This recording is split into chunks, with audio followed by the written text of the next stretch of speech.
ভক্তি না থাকলে পূজা কেন গ্রহণ করেন না ভগবান? মন্দিরের সব প্রদীপ নিভে গেছে, শুধু এক কোণে ছোট্ট একটি প্রদীপ জ্বলছিল। সেই মন্দিরে প্রতিদিন দুজন মানুষ পূজা দিতে আসত।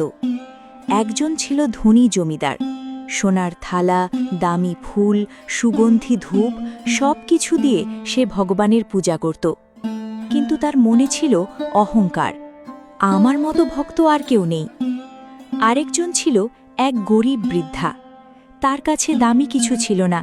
প্রতিদিন শুধু একটা তুলসী পাতা আর চোখের জল নিয়ে সে ভগবানের সামনে দাঁড়াত।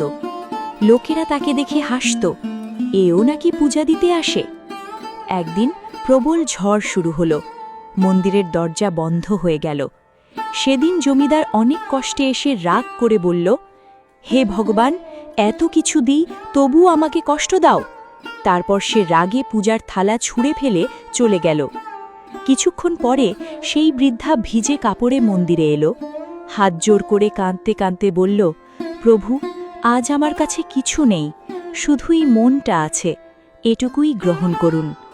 হঠাৎ মন্দিরের ঘণ্টা নিজে থেকেই বেজে উঠল, চারিদিকে অদ্ভুত আলো ছড়িয়ে পড়ল। মন্দিরের পুরোহিত দৌড়ে এসে দেখলেন ভগবানের চরণের কাছে সেই তুলসী পাতা পড়ে আছে, আর জমিদারের দামি ফুলগুলো মাটিতে ছড়িয়ে রয়েছে। সেদিন পুরোহিত বুঝেছিলেন, ভগবান দামি উপহার দেখেন না, তিনি মানুষের হৃদয়ের ভক্তি দেখেন।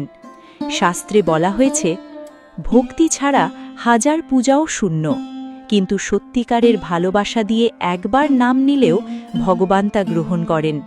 কারণ ভগবানের কাছে সবচেয়ে মূল্যবান জিনিস হল নিষ্কলুষ মন আর সত্যিকারের ভক্তি।